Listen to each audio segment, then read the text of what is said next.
Once again, a very good evening to all of you.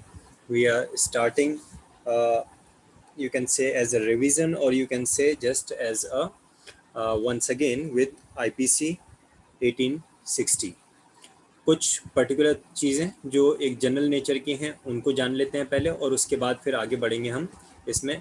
हम सारे sections नहीं करेंगे, बल्कि कुछ जो इम्पोर्टेंट सेक्शंस हैं वही हम करेंगे। टोटल मिला के 150 के अप्रॉक्स सेक्शंस ऐसे होंगे जो कि इम्पोर्टेंट हैं एग्जामिनेशन पॉइंट ऑफ व्यू से, उन्हीं को हम कवर करने वाले हैं।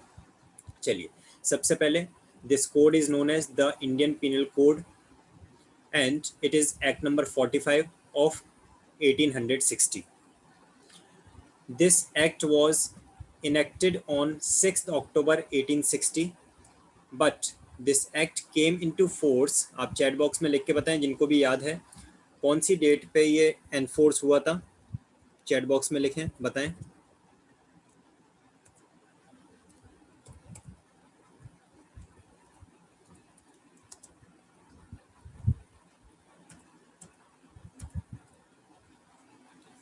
जी, एक आंसर आया इतनी देर में।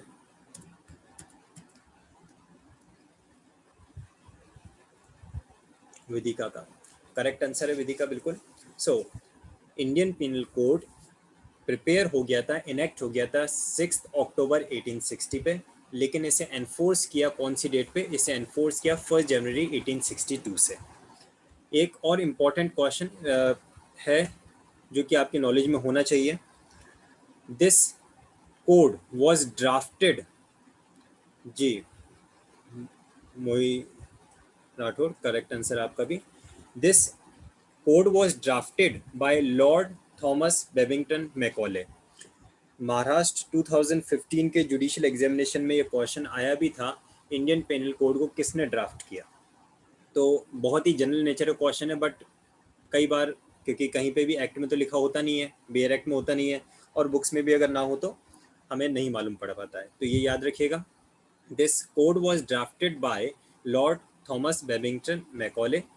इस कोड में, इंडियन पेनल कोड में टोटल 23 चैप्टर्स हैं, और इन 23 चैप्टर्स में टोटल 511 सेक्शंस हैं, या फिर आप कह सकते हैं जो टोटल 511 सेक्शंस हैं वो 23 चैप्टर्स में डिवाइडेड हैं। तो ये एक जनरल इंट्रोडक्शन मैंने आपको सबसे पहले बताया। कोड का नाम क्या है? The Indian penal code. It is an act number 45 of 1860, enacted on 6 October 1860, enforced from 1st January 1862, was drafted by Lord Thomas Babington Macaulay, contains total 511 sections, and which was divided under total 23 chapters. Starting करते हैं हम इसके preamble से। Preamble में लिखा है, whereas it is expedient to provide a general penal code। देखिए, ये इंपॉर्टेंट एक बात मैं आपको बताता हूँ। आपने बहुत सारे एक्ट्स के प्रियम्बल पढ़े होंगे, कहीं पे लिखा होता है it has been enacted and to consolidate and amend, to consolidate, amend and enact। इस तरह से कई सारी अलग अलग लैंग्वेजेस रहती हैं। यहाँ पे क्या लैंग्वेज लिखी है इसको आपको ध्यान रखना है। That is the whereas it is expedient to provide a general penal code for India, it is enacted as follows। तो यहाँ पे इसे इनेक्ट तो हमने किया है, और किस पर्पज से इनेक्ट किया है? क्या अमेंड करने के लिए, क्या कंसोलिडेट करने के लिए? बिल्कुल भी नहीं। This act have been enacted to provide a general penal code to India. India को एक जनरल पीनल कोड दिए जाने के लिए हमने इसको इनेक्ट किया है, जिससे कि जहाँ कहीं पे भी इंडिया की एक्सटेंट है, टेरिटरी है, वहाँ पे कोई अगर ऑफेंस होता है, कोई पीनल प्रोविज़न होता है, तो इस कोड के अकॉर्डिंगली हम पनिशमेंट दे सकें। और एक बात कि क्या ये कोड सब्सटेंटिव नेचर का है या प्रोसीजरल नेचर का है, तो ये बात आप लोगों को अच्छी तरह से पता है that Indian penal code is substantive in nature, और इस कोड में पनिशमेंट्स स्पेसिफाइड है, पनिशमेंट की डेफिनेशंस हैं, और उन ऑफेंसेस के लिए, सॉरी नॉट पनिशमेंट की डेफिनेशन, ऑफेंसेस की डेफिनेशंस हैं, और उन ऑफेंसेस के लिए क्या पनिशमेंट मिलेगा वो स्पेसिफाइड है। अब वो पनिशमेंट कैसे मिलेगा, उसके लिए क्या प्रोसीजर होगा, उसके लिए कोड ऑफ क्रिमिनल प्रोसीजर 1973 हमारा एप्लीकेबल होता है, वो चीज़ हम जानते हैं, ऑलरेडी हम पढ़ रहे हैं उसे। बट नेचर की अगर हम बात कर रहे हैं तो इंडियन पिनल कोड एक सब्सटेंटिव कोड है, सब्सटेंटिव लॉ है, और सब्सटेंटिव का मतलब है जो कि हमारे राइट्स और लाइबिलिटीज को डिफाइन करे, और जो कि बताए कि अगर कोई ऑफेंस होता है तो इस ऑफेंस की क्या डेफिनेशन होगी और इसके लिए क्या पनिशमेंट होगा। ठीक है, तो ये एक जनरल इंट्रोडक्शन मैंने इसका बताया। अब हम आगे बढ़ते हैं। किसी को भी किसी भी पार्ट में कोई कन्फ्यूजन लगे तो आप चैट बॉक्स में पूछ सकते हैं। अब इसमें से कुछ पर्टिकुलर डेफिनेशंस हम लेंगे, उससे पहले मैं एक जनरल आपको ओवरव्यू देता जाता हूँ। सेक्शन 1 जो है वो टाइटल और एक्सटेंट की बात करता है। तो टाइटल तो हमने देख ही लिया, it is called as Indian penal code. और एक्सटेंट की अगर बात करें तो it extends to whole of India. कोई स्टेट, कोई पार्ट ऐसा नहीं है जहाँ पे इसका एक्सटेंट नहीं होगा, it extends to whole of India, है ना। जैसे अगर हम सीपीसी या फिर सीआरपीसी की बात करें तो सीपीसी और सीआरपीसी में लिखा हुआ है that these code extends to whole of India except the state of Nagaland and the tribal areas of Assam। ये बात लिखी हुई है, सीपीसी में भी सेम लैंग्वेज लिखी है और सीआरपीसी में भी सेम लैंग्वेज लिखी है, लेकिन इंडियन पीनल कोड के लिए ऐसा कुछ भी नहीं है। Indian penal code extends to whole of India. मैं सभी बातें रिपीट इसलिए कर रहा हूँ जिससे आपके माइंड में प्रीलिम्स के क्वेश्चंस में ये चीज़ें पूछ ली जाती हैं तो वो क्लियर रहे that Indian penal code extends to whole of India. कोई स्टेट, कोई यूटी, कोई पार्ट ऐसा नहीं छोड़ा जाएगा जहाँ पे इसका एप्लीकेशन ना हो। दूसरी बात, सेक्शन 2 बताता है punishment of the offences committed with in India, कि अगर इंडिया की टेरिटरी में विद इन इंडिया अगर कोई ऑफेंस कमिट होता है तो उसके लिए क्या पनिशमेंट होगा, किस accordingly Indian penal code punishment होगा। और सेक्शन 3 एंड सेक्शन 4 बताते हैं एक्स्ट्रा टेरिटोरियल जुरिस्डिक्शन के बारे में, यानी कि इंडिया के बाहर कोई ऑफेंस कमिट हुआ है तो उसके ऊपर इंडियन पिनल कोड किन सर्कमस्टांसेस में अप्लाई हो पाएगा। इतना इम्पोर्टेंट नहीं है इसलिए हम इनके डिटेल ज़्यादा नहीं देख रहे हैं, आप पढ़ लेना एक बार। अगर कोई क्वेश्चन, कोई क्वेरी होगा तो ग्रुप में भी डिस्कस कर सकते हैं, और अगर ज़रूरत हो तो आप नेक्स्ट क्लास में भी पूछ सकते हैं। सेक्शन 5 एक बार देख लें, certain laws not to be affected by this act. इसे आप समझें कि क्या लिखा है, nothing in this act shall affect the provisions of any act for punishing mutiny and desertion of officers, soldiers, sailors और airmen। ये जो वर्ड आए, officers, sailors, soldiers and airmen in the service of the government of India और the provision of any special और local law, क्या बोल रहा है, ये बता रहा है कि जो भी गवर्नमेंट ऑफ इंडिया के अंडर में एम्प्लॉयड, कोई एयरमैन है, सेलर है, सोल्जर है, ऑफिसर है, यानी कि सिंपल अगर बात करें तो आर्मी, नेवल एयरफोर्स वाले जो हैं, उनके ऊपर अगर कोई म्यूटिनी या फिर डिजर्शन, कोई विद्रोह भड़काने का या फिर किसी प्रकार के का भी विद्रोह करने का अगर कोई आरोप है तो उसके ऊपर इंडियन पीनल कोड एप्लीकेबल नहीं हो रहा है ना। क्यों? क्योंकि उनके अलग से अपने लॉज हैं, मार्शल लॉज उनके अप्लाई होते हैं, तो वहाँ पे इंडियन पिनल कोड अप्लाई नहीं होगा। बाकी इंडियन पिनल कोड का एक्सटेंट कोई लिमिटेड नहीं है, पूरी तरह से पूरी इंडिया पे एप्लीकेबल है, हर सिचुएशन में एप्लीकेबल है, हर पर्सन पे एप्लीकेबल है, whether it may be of any caste, of any age, of any colour, of any religion, of any sex, हर तरह के पर्सन पे ये एप्लीकेबल होगा। सिर्फ कहाँ पे एप्लीकेबल नहीं हो रहा है, अगर कोई सोल्जर्स या सेलर्स या एयरमैन और in the government of India की सर्विस में है, उन पे एप्लीकेबल नहीं हो रहा है। ठीक है, आगे बढ़ते हैं। चैप्टर नंबर 2 हमारा जनरल एक्सप्लेनेशन से डील करता है, जिसको हम डेफिनेशन क्लॉज भी कह सकते हैं, जनरल एक्सप्लेनेशन या फिर डेफिनेशन क्लॉज आप कह सकते हैं। इसमें हम डायरेक्टली बढ़ेंगे सेक्शन 8 की तरफ। सेक्शन 8 डील करता है जेंडर से, और ये बताता है कि इस पूरे कोड में जहाँ कहीं पे भी वर्ड ही यूज़ किया है, आप जानते हैं कि ही जो है नॉर्मली मैस्कुलिन नेचर में है, यानी कि मेल्स के लिए यूज़ किया जाता है, लेकिन पूरे कोड में जहाँ कहीं पे भी ही लिखा है उसका मतलब क्या होगा, that word, that pronoun have been used for male as well as female both. अगर कोई ऐसा प्रोविज़न होगा, कोई ऐसा ऑफेंस होगा जो सिर्फ फीमेल्स के लिए एप्लीकेबल होगा, तो वो उस पर्टिकुलर सेक्शन में स्पेसिफाई रहेगा। लेकिन अगर किसी सेक्शन में वर्ड ही आता है, HE ही प्रोनाउन आता है, तो इसका मतलब है कि वो मेल्स और फीमेल्स दोनों पे एप्लीकेबल होगा। इसके बाद हम आते हैं सेक्शन 10 की तरफ। सेक्शन 10 बताता है मैन और एंड वीमेन के बारे में।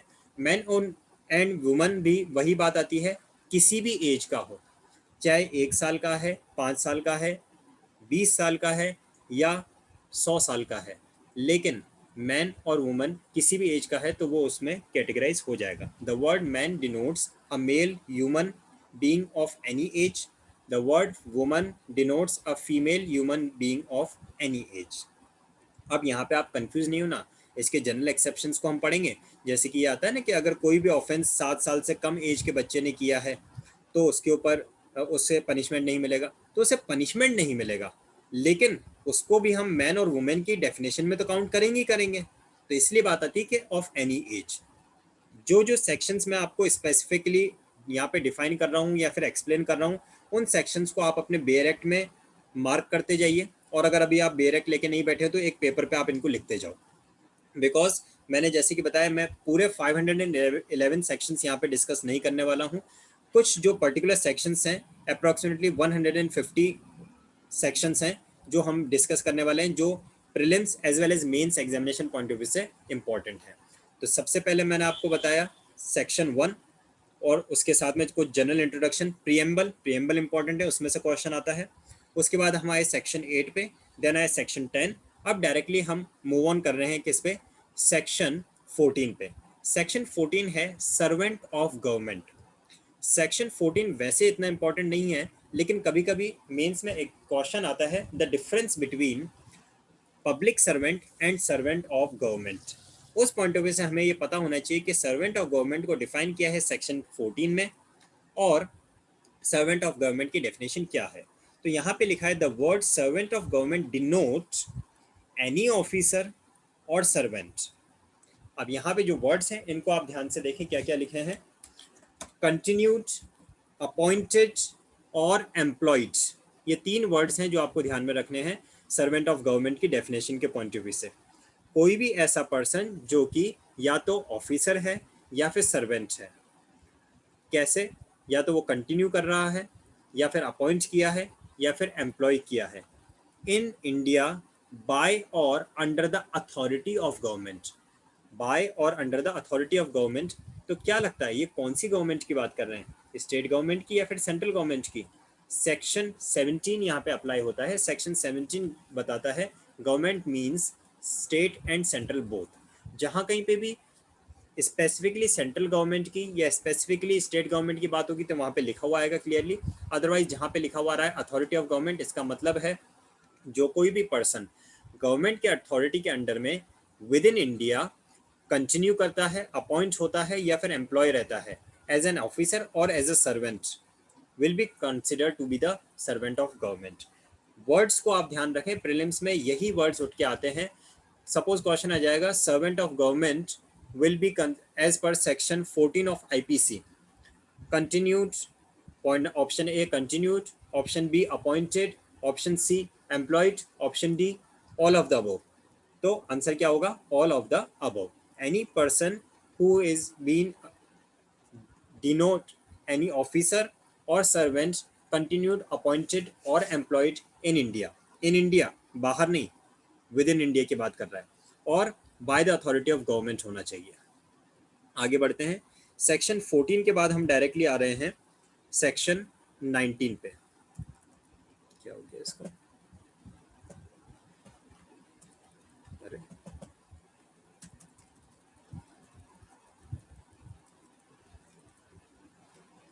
क्या, जस्ट होल्ड ऑन। देखिए, एक बार सेक्शन 19 पे बढ़ने से पहले मैं शॉर्ट में बताता हूँ। सेक्शन 17 में जो लिखा हुआ है, the word government denotes the central government और the government of a state. Of a state मतलब किसी भी स्टेट की हो सकती है, इवन यूनियन टेरिटरी की हो सकती है। चलिए, अब आते हैं हम सेक्शन 19 पे। सेक्शन 19 डिफाइन करता है जज को, इंपॉर्टेंट डेफिनेशन है, पूरा डिटेल में हम इसे पढ़ेंगे और इसके इलस्ट्रेशंस को भी देखेंगे। इलस्ट्रेशंस में से भी क्वेश्चन प्रीलिम्स में उठ के आ जाता है। द वर्ड जज denotes not only every person की बात हो रही है, not only every person who is officially designated as a जज। और वर्ड नॉट ओनली से स्टार्ट किया, इसका मतलब क्या है? इसका मतलब यह है कोई भी ऐसा पर्सन जो एज अ जज की पोस्ट पे अपॉइंटेड है वो तो इसमें इंक्लूड होगा ही होगा, बट ऑल्सो एवरी पर्सन, उसके साथ में और क्या क्या इंक्लूड हो सकेगा, who is empowered by law to give in any legal proceeding, civil or criminal, a definitive judgment। यानी कि कोई भी ऐसा व्यक्ति जिसे हमने जज की डेजिग्नेशन पे, जज की पोस्ट पर अपॉइंट किया है, वो तो जज की डेफिनेशन में आएगा ही आएगा, लेकिन उसके अलावा कोई भी ऐसा पर्सन जिसके पास में ये पावर है लीगल या जिसके पास में ये पावर है सिविल या फिर क्रिमिनल प्रोसीडिंग में कोई डेफिनेटिव जजमेंट देने की, or a judgment which if not appealed against would be definitive, or judgment which if confirmed by some other authority would be definitive। तो क्या बात आ रही है, जो person on the post of जज अपॉइंट हुआ है उसे भी हम जज की डेफिनेशन में लेंगे, और कोई ऐसा पर्सन जो जज की पोस्ट पे तो नहीं है लेकिन उसके पास में ऐसी पावर्स हैं, and powers by law, empowered by law, कोई अदर पर्सन लॉ पावर नहीं दे रहा है, कोई ऐसा पर्सन जो एम्पावर्ड बाय लॉ है, किस पर्पस के लिए, किसी भी सिविल या फिर क्रिमिनल प्रोसीडिंग में डिफिनेटिव जजमेंट देने के लिए, यानी कि फाइनल जजमेंट देने के लिए, और who is one of the body or person which body of person is empowered by law to give such a judgment, या फिर कोई भी ऐसा पर्सन जो कि जजमेंट देने के लिए एम्पावर्ड है। तो अगर हम समरी करें तो दो कैटेगरी इसकी बन जाती हैं, कोई ऐसा पर्सन जो जज की पोस्ट पर अपॉइंटेड है वो भी जज की डेफिनेशन में आएगा, और कोई ऐसा पर्सन जो जजमेंट देने के लिए एम्पावर्ड है वो भी जज की डेफिनेशन में आएगा। Section 19 of Indian penal code 1860, act number 45 of 1860 define करता है वर्ड जज को। इलस्ट्रेशंस देख लेते हैं। A collector exercising jurisdiction in a suit under Act 10 of 1859 is a judge। क्यों? क्योंकि यहाँ पे एक जो वर्ड लिखा था देखिए, empowered by law, क्या लिखा हुआ है यहाँ पे, ये देखिए empowered by law। तो लॉ कौन सा होता है, to give a in a legal proceeding of civil और criminal nature to give a definitive judgment. तो यहाँ पे ये जो कलेक्टर है इसे पावर कौन दे रहा है, इस कलेक्टर को पावर दी जा रही है by the act number 10 of 1859। तो जब लॉ ने उसको एम्पावर किया है तो फिर वो जज की कैटेगरी में आएगा ही आएगा। ठीक है, आगे देखिए ऑप्शन नंबर बी क्या दे रहा है। इलस्ट्रेशन बी हमारे पास में है, a magistrate exercising jurisdiction in respect of a charge on which he has power to sentence a fine or imprisonment with or without appear is a judge।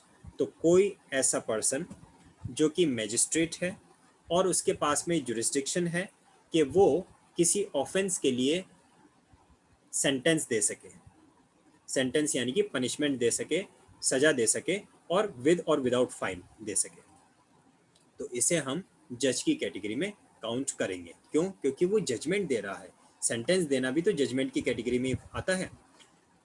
Option number C देखिए, illustration C, a member of a panchayat, a member of a panchayat, तो क्या ये as a जज appointed है? बिल्कुल भी नहीं, तो जज की डेजिग्नेशन पे तो नहीं, ये तो मेंबर ऑफ पंचायत है। पर आगे क्या लिखा है, which has power under regulation 7 1816 of the Madras Court to try and determine suits is a judge। तो इससे भी जो पावर मिली है टू डिटरमिन द सूट, वो पावर कहाँ से मिली है? वो पावर मिली है लॉ से। तो वो जज की पोस्ट पर अपॉइंटेड नहीं है, लेकिन फिर भी हमने उसको जज की डेफिनेशन में काउंट किया, जज की कैटेगरी में काउंट किया।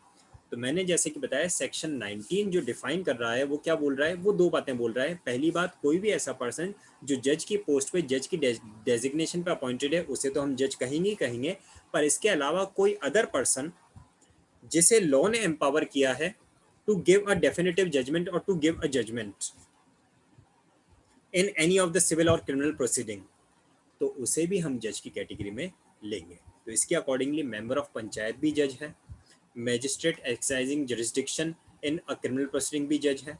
अ collector exercising jurisdiction under a code under an act वो भी जज है, ठीक है।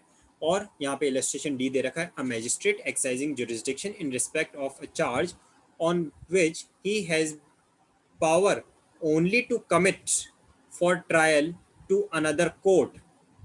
ध्यान से देखिए क्या लिखा है जो मैंने अंडरलाइन किया, एक ऐसा मैजिस्ट्रेट जिसको लॉ ने ऐसा एम्पावर किया है, किस बात के लिए एम्पावर किया है कि वो सिर्फ कमिट कर सकता है ट्रायल को टू द अनदर कोर्ट, या फिर कह सकते हैं कि कॉग्निजेंस लेने की पावर है और फिर ट्रायल के लिए दूसरे कोर्ट के पास में वो केस को ट्रांसफर कर देगा।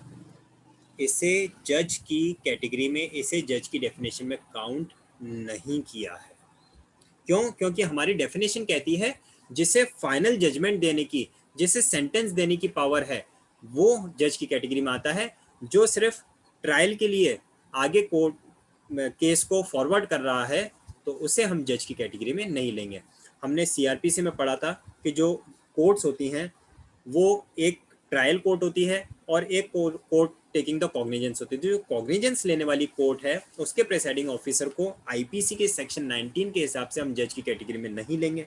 लेकिन जो ट्रायल कोर्ट है, जो फाइनल जजमेंट देगी, जो पनिशमेंट दे सकती है, उसे हम जज की कैटेगरी में लेंगे। आगे बढ़ते हैं। नेक्स्ट हम लेंगे सेक्शन 20 को, जो कि डिफाइन करता है कोर्ट ऑफ जस्टिस। जज में दो वर्ड्स याद रखना, कोई भी ऐसा पर्सन जो जज की पोस्ट पर अपॉइंटेड है उसे भी हम जज कहेंगे, और कोई ऐसा पर्सन जिसे लॉ ने एम्पावर किया है फाइनल जजमेंट देने के लिए, डिफिनेटिव जजमेंट देने के लिए, उसे भी हम जज की डेफिनेशन में लेंगे। अब हम आते हैं कोर्ट ऑफ जस्टिस पे। The word court of justice denote a जज हु इज एम्पावर्ड, यानी कि कोर्ट ऑफ जस्टिस किसको रिप्रेजेंट कर रहा है? कोर्ट ऑफ जस्टिस भी जज से ही रिप्रेजेंट हो रहा है। A court of justice denote a जज who is empowered by law to act judicially alone, or a body of judges which is empowered by law to act judicially as a body when such judge or body of judges is acting judicially। तो कोई भी ऐसा place जहाँ पे जज in the judicial capacity work कर रहे हैं उसे कोर्ट ऑफ जस्टिस कहा जाएगा इस डेफिनेशन के अकॉर्डिंगली। वो जज इंडिविजुअल भी हो सकता है और वो बॉडी ऑफ जजेस भी हो सकती है, यानी कि पैनल ऑफ जजेस भी हो सकता है। बात यह है कि एक पर्टिकुलर जो प्रेमिसेस है, एक जो कमरा है, जो कोर्ट रूम है, क्या सिर्फ उसी को कोर्ट ऑफ जस्टिस कहा जाता है? लेकिन नहीं, यहाँ पे ये चीज़ बताने की कोशिश की जा रही है कि जहाँ कहीं पे भी जज अपनी जुडिशियल प्रोसीडिंग्स को प्रोसीड करेगा उस एरिया को कोर्ट ऑफ जस्टिस में कवर किया जाएगा। तो जैसे कि आप जानते हैं कई बार ट्रायल जो होते हैं वो प्रेजेंस में भी, जेल्स में, प्रेजेंस में भी चलते हैं। कई बार trial other than court room भी चलते हैं। तो वो चीज़ आ जाती है कि कोर्ट ऑफ जस्टिस किसे कहा जाएगा? Court of justice denote a जज who is empowered by law to act judicially. जहाँ कहीं पे भी एक जज जुडिशली एक्ट करने के लिए एम्पावर्ड है उस जगह को कोर्ट ऑफ जस्टिस कहा जाएगा। एक इलस्ट्रेशन दे रखा है, a panchayat acting under regulation 7 of 1816 of the Madras Code having power to try and determine suits, determine suits word आया, is a court of justice।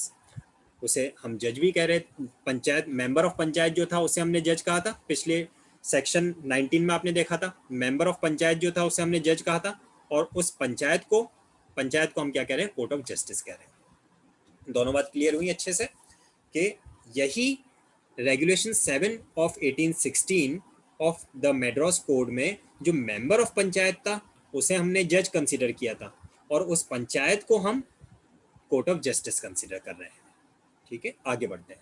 Section 21 की तरफ आते हैं, काफ़ी इंपॉर्टेंट है और आज का ये लास्ट सेक्शन हम लेंगे सेक्शन 21 को, लेकिन इसमें एक्सप्लेनेशन थोड़ा सा ज़्यादा होगा। सबसे पहले तो इसमें कुछ कैटेगरीज दे रखी हैं, उन्हें भी हमें पढ़ना है, समझना है कि कौन कौन सी कैटेगरीज हैं जिनको हम पब्लिक सर्वेंट में कवर करते हैं, और उसके बाद में मैं आपको कुछ केस लॉज भी बताऊंगा जिनको आप नोट डाउन करने के लिए रेडी रहिएगा, जो केस लॉज बताते हैं कि हम किस किस को पब्लिक सर्वेंट में कवर कर सकते हैं। तो सबसे पहले तो एक बार कोड की डेफिनेशन को देख लेते हैं। The word public servant denote a person falling under any of the descriptions here in after following name. तो आगे आने वाली जो भी कैटेगरीज आपको देख रहे हैं ना आप, उन कैटेगरीज में जो पर्सन फॉल करता है वो सभी के सब किस में आएंगे, वो सब आएंगे in the category of public servant.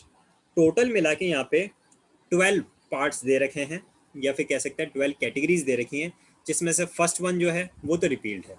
इसलिए आप देख सकते हैं कि जो कैटेगरी हमारी स्टार्ट हो रही है वो सेकंड से स्टार्ट हो रही है। फर्स्ट जो है वो रिपील्ड है, इसलिए जो हमारी कैटेगरी स्टार्ट हो रही है वो सेकंड से स्टार्ट हो रही है, ठीक है। और तो इसके हिसाब से आप कह सकते हैं 12 या फिर 11 रह जाती हैं, 12 में से फर्स्ट हट जाता। तो सबसे पहली जो यहाँ पे कैटेगरी आ रही है वो बताता है commission officer of army, naval, navy and air force, उन्हें हम पब्लिक सर्वेंट में काउंट करेंगे। Commission officer in the military, naval और एयरफोर्स, इसे हम पब्लिक सर्वेंट में कवर करेंगे। सेकंड कैटेगरी आती है कोई भी जज अगर है तो जज को भी हम पब्लिक सर्वेंट की कैटेगरी में काउंट करेंगे। नेक्स्ट कैटेगरी आती है officers of the court of justice. अब कोर्ट ऑफ जस्टिस क्या है हमने अभी पढ़ा था। तो सबसे पहले तो आपने देख लिया कि कोई officer, commission officer of the army, naval, air force हैं, उनको आप पब्लिक सर्वेंट में ले रहे हैं। फिर अगर कोई जज है उसको भी आप पब्लिक सर्वेंट बोल रहे हैं। कोर्ट ऑफ जस्टिस के जो ऑफिसर्स हैं, जो भी वहाँ पे वर्क करने वाले, रीडर हो गया, क्लर्क हो गया, जो भी officers of the court of justice हैं, उन्हें भी हम पब्लिक सर्वेंट में लेंगे।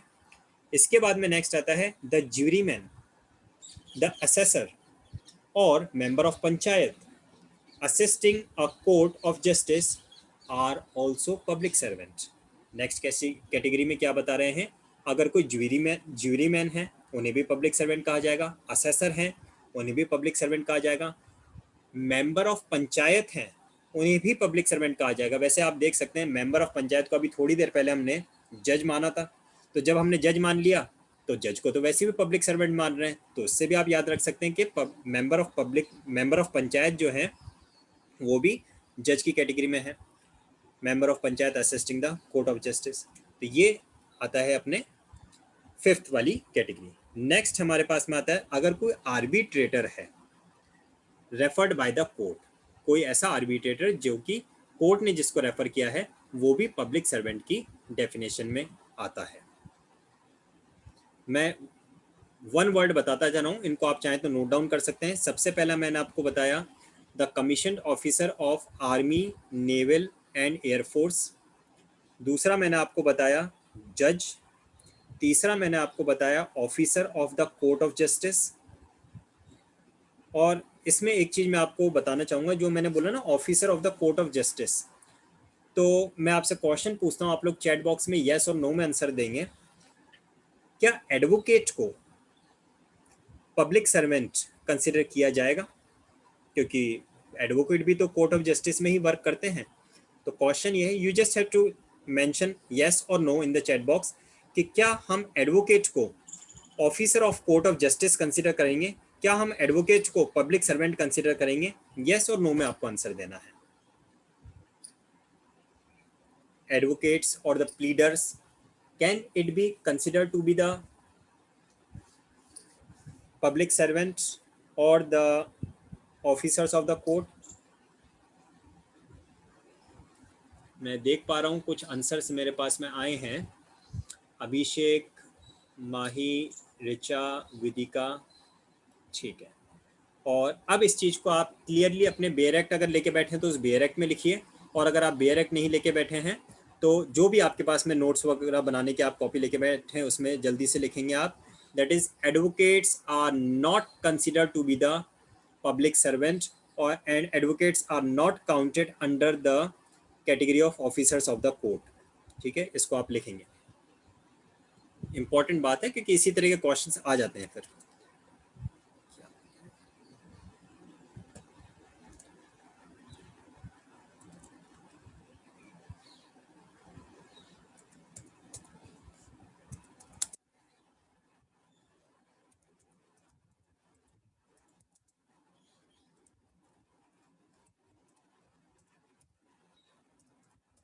ठीक है, तो पब्लिक सर्वेंट नहीं माना जाता है एडवोकेट को, और even officer of the court of justice भी नहीं माना जाता है। जो अपॉइंटेड हैं कोर्ट ऑफ जस्टिस में एज एन एम्प्लॉय, उन्हें हम officer of the court of justice ले रहे हैं। लेकिन एक बात मैं आपको यहाँ पे और बता देता हूँ, अगर मान लीजिए कोई जज किसी एडवोकेट को एज अ कमिश्नर अपॉइंट करता है, ध्यान से सुनना मैंने क्या बोला, एडवोकेट पब्लिक सर्वेंट नहीं है, लेकिन अगर किसी एडवोकेट को as a commission officer appoint किया गया, एज अ कमिश्नर अपॉइंट किया गया। कमिश्नर अपॉइंट कब किया जाता है? जब किसी इमूवेबल प्रॉपर्टी को जाके विजिट करना होता है, जब किसी प्लेस को जाके विजिट करना होता है और वहाँ से एक रिपोर्ट प्रिपेयर करके जज को सबमिट करनी होती है, क्योंकि हर प्लेस पे जज का पॉसिबल नहीं जाना। और अगर वो इमूवेबल प्रॉपर्टी है, कोई ऐसी प्रॉपर्टी है जो इमूवेबल कैटेगरी में है, तो उसको उठा के कोर्ट में नहीं लाया जा सकता। लेकिन जज अगर चाहता है उस प्रॉपर्टी को इंस्पेक्ट करना, तो जज क्या करता है, किसी भी एडवोकेट को, किसी भी प्लीडर को एज अ कमिश्नर अपॉइंट करेगा, और and in the capacity of that commissioner वो एडवोकेट वहां उस प्लेस पे जाएगा, उस प्लेस का पूरा इंस्पेक्शन करेगा, उसकी एक रिपोर्ट बनाएगा और रिपोर्ट कोर्ट में सबमिट करेगा।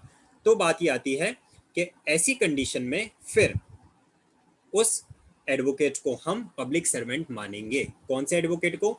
जिसे एज अ कमिश्नर अपॉइंट किया गया, उसे पब्लिक सर्वेंट मानेंगे। जी बिल्कुल, सलोनी ने बड़ा अच्छा क्वेश्चन पूछा है। पब्लिक प्रोसिक्यूटर को क्या हम पब्लिक सर्वेंट कंसिडर कर सकते हैं? तो बिल्कुल, पब्लिक प्रोसिक्यूटर को आप पब्लिक सर्वेंट कंसिडर कर सकते हैं, बिकॉज वो as a officer of the court ही वर्क कर रहे हैं। लेकिन बाकी एडवोकेट्स एंड प्लीडर्स को हम पब्लिक सर्वेंट नहीं लेंगे, ऑफिसर्स ऑफ द कोर्ट में, कोर्ट ऑफ जस्टिस में नहीं लेंगे। लेकिन किसी भी प्राइवेट एडवोकेट को भी अगर एज अ कमिश्नर अपॉइंट किया गया है, तो उसे हम as a public servant count करेंगे।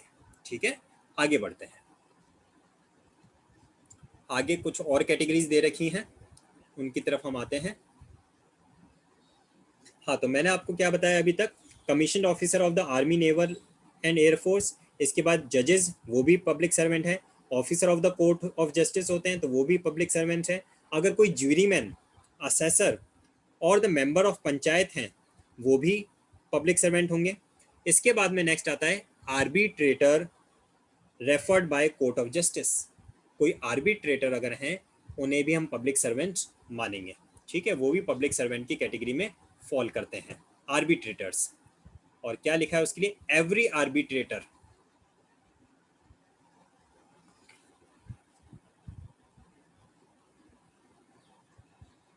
Referred for decision by any court of justice. Any arbitrator referred by the court of justice, वो पब्लिक सर्वेंट की डेफिनेशन में आएगा।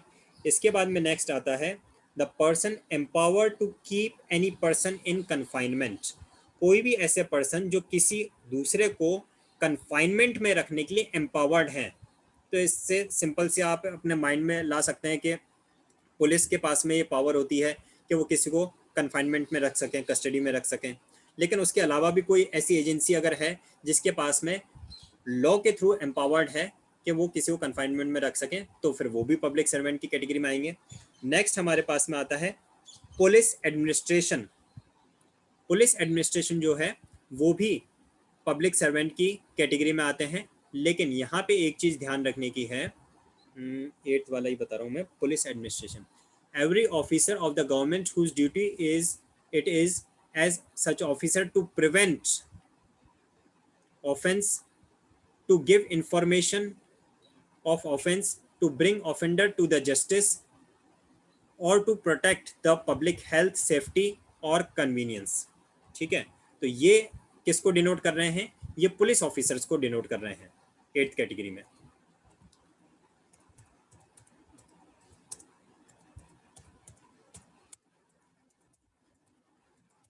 यहाँ पे एक चीज आप और लिखेंगे, police administration except constable. Constable को पब्लिक सर्वेंट में काउंट नहीं किया है।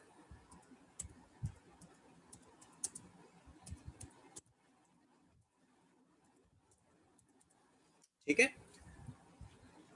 एक्सेप्ट लिख सकते हैं, एक्सक्लूडिंग लिख सकते हैं, कांस्टेबल। बाकी पुलिस एडमिनिस्ट्रेशन पूरा आ जाता है, क्योंकि किसकी ड्यूटी है ऑफेंसेस को प्रिवेंट करने की, इंफॉर्मेशन ऑफ द ऑफेंसेस को देने की, या फिर ऑफेंडर्स को जस्टिस दिलाने की, then public health and safety को प्रोटेक्ट करने की किसकी ये रिस्पॉन्सिबिलिटी, ये सारी की सारी ड्यूटीज़ पुलिस एडमिनिस्ट्रेशन की है, तो 8th कैटेगरी में वो कवर होते हैं। इसके बाद नेक्स्ट आता है कोई रेवेन्यू ऑफिसर अगर हैं, कोई आईटी डिपार्टमेंट के अगर कोई एम्प्लॉयज़ हैं, कोई इस तरह के एम्प्लॉयज़, तो वो भी किस में आएंगे, वो पब्लिक सर्वेंट की कैटेगरी में काउंट होंगे। ठीक है, अगर कोई रेवेन्यू ऑफिसर्स हैं, कोई इनकम टैक्स डिपार्टमेंट के ऑफिसर्स हैं, तो वो सब हमारे पब्लिक सर्वेंट में काउंट होते हैं।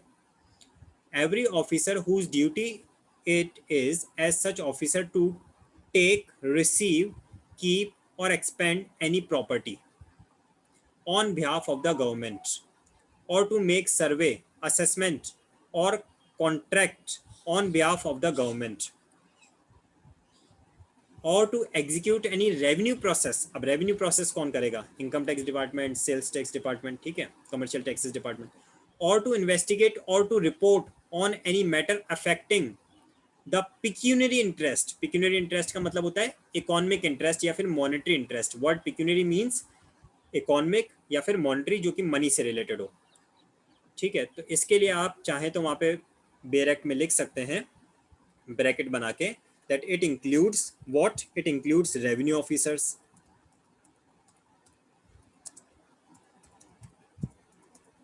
it includes income tax department officers, it includes commercial taxes officers,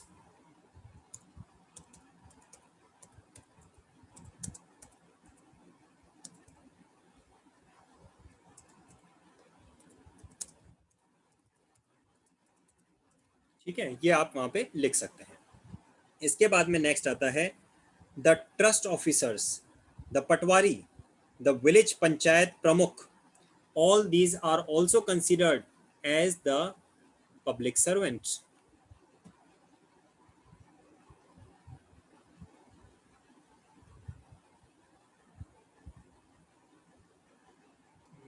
इसको हम करेंगे underline, receive and track common scalar village town survey,